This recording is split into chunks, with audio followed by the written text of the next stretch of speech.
Okay, the market's changing. Or is it? How have you seen the recruitment market change over the last 12 months, and how do you see it progressing over the next few years? Just an easy question for you, though. Oh, absolutely. I think if you'd written your book 5 years ago, it would be completely different about this question, and that's how much it is changing. And it's not just the pandemic, although I think the pandemic has accelerated the trends that were really coming into phase for international teaching. I think it's a longer trend where no longer is it twice a year that teachers are recruited, depending on which part of the world you're recruiting for. So there's clearly recruiting happening year long these days. It's not just at two main peaks of time. Also, it's no longer the larger agencies which are the only sources of job recruitment and so forth. I think the schools are starting to realise now that it's an in-house process recruiting the best teachers, and therefore they're starting to bring it back in-house and not necessarily relying heavily on agencies to get their teacher personnel in. And I think it's a wider realisation that the pandemic brought, which was that you can really make big mistakes in hiring from the school's perspectives if you don't get people who are not a great cultural fit with your school.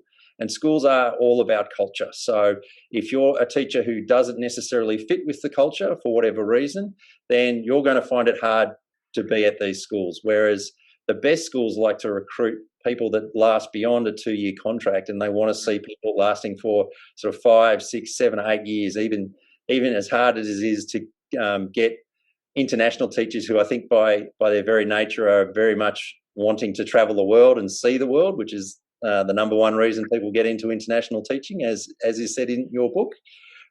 So people do want to move around, but I think that moving around is now being tempered by schools looking to match better and have a fit for their school. And the teachers should realise this. The teachers should understand that a good fit is the best thing for them in their career. Can I just go back to the point you made about the schools and what you're seeing, the schools increasingly going in-house and away from the big recruitment agencies? If that in instances where that is happening, is it the HR departments in these schools who are going to be picking up the applications, or do they go straight to the senior managers, the heads of school? I think what we'll probably talk about in a little bit is how much teachers have an advantage now, because it used to be that the larger agencies had all the information themselves. These days, it's not difficult at all being on something like LinkedIn and making a connection with a principal or a deputy principal of a school. And the good ones, which is who you want to work with, are always interested in hearing from teacher applicants, whatever time of year it is, because they show that you're keen to join their school.